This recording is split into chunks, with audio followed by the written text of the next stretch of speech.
So this next sketch is merely called the Bisexual sketch because I've never been great at naming things. I wrote it, and I chose it because I think it was really the first sketch I wrote that I was really proud of, and I felt came from a place that, you know, I was very familiar with being bisexual myself, and just always such a great memory, especially the first time I was able to perform it for the queer show. So that is why I chose this sketch.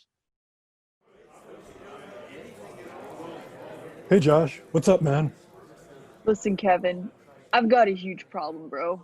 Today, today Brad and I were talking and he smiled at me and it was like, Like you were sharing a bro moment together? Like a bro mint? no, he made my insides feel like a goddamn water slide. I think maybe Dude, what? Are you gay? But I thought you were dating Rachel. I am and I'm totally into her. I'm just so confused. Did somebody say confused? Whoa, shit, where did you guys come from? Do you want to experience the trials and tribulations of being attracted to men and women? Do you want to have the legitimacy of your identity questioned every day? Do you feel uncomfortable being called straight, but you get yelled at when you call yourself gay? Do you want to be called transphobic by people who don't have a basic understanding of queer theory? Then you should try Bisexuality! Bisexuality? Isn't that like for girls and people with accounts on Tumblr? Please. Of course not. If you're not strictly attracted to a single gender, then you can experience the benefits of bisexuality. Being bisexual comes with, here we go, a driver's license. You can relish in the fact that you're the only person in your queer group of friends who can drive, even though you couldn't parallel park if someone held a fucking gun to your head. It also comes with, your very own pride flag. Here you go. But be sure to hold on to that tight, because God knows you'll never be able to find another one, not even at Pride. As someone who is bisexual, you also get to choose your own quirk. A lot of people choose awkward finger guns, though I've heard jazz hands are becoming more popular lately. Myself, I'm a fan of the painfully over-exaggerated wink. A wink. So wait, if I'm bisexual, that means I can fuck anyone I want? Well, if you want to take this and take all the complexities of romance and attraction and boil it down to just sex, I mean, kind of, but there's the thing with asexuals, and they might not even want to have sex with anybody, but they could, Shit, you know. yeah, dude! I'm gonna sleep with twice as many people now. Oh, no. That's a common stereotype. Being bisexual doesn't inherently make you promiscuous, it just doubles the amount of people who can reject you. I also heard that bisexuals cheat on their partners more too. That's another stereotype. Experts have found that the root cause of cheating on someone isn't their sexuality, but the fact that they're just a piece of shit. It, kind of sounds like this whole bisexual thing is more trouble than it's worth. Maybe the whole thing with Brad was just a fluke. I should probably just forget about it. Yeah, bro, and don't tell Rachel about this. Wait, no. Oh, and he's gone. You know, come here. Okay. Being bisexual is definitely worth it. Yeah, don't listen to that fucking breeder over there. But he's right. I have a girlfriend. Having a girlfriend doesn't erase your attraction to guys. Just like either of us having a boyfriend wouldn't erase our attraction to girls. We promise there's twice as much good stuff as there is bad stuff. You know, man, maybe these girls have a point. I'm sorry about what I said before. If you think this is who you are, don't let anybody stop you. You know what? You guys are right. I can like girls and guys.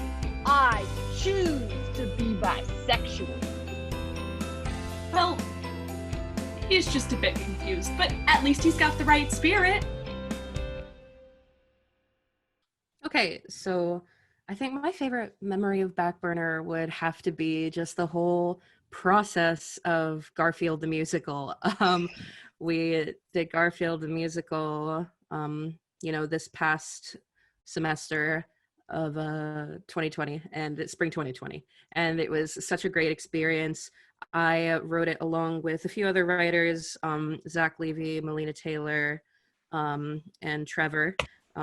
We all got together and we wrote it, and it was so fun taking this small idea that I think I just like tweeted out a few years ago and like creating a show with it, and just having that come together with Cats, the major motion picture that I'm in love with, and having that come together.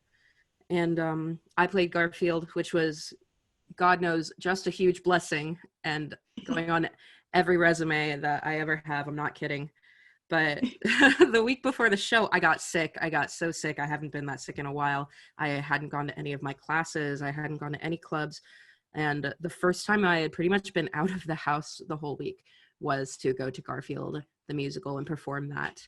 And although like I said, I was still really sick. I was nasal. I felt like I was dying. But getting up there and being able to belt a Garfield version of Memories, and just screaming "feed me" to an entire auditorium of people, was just, I really do think about it so much because it was such an amazing experience.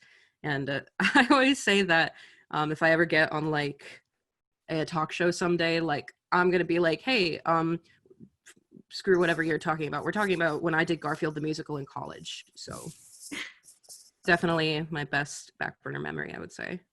Madison, can you give us a sample of Mondays? Yeah, I was actually thinking about this last night. Let me back away from the mic. Feed me, it's so easy to please me.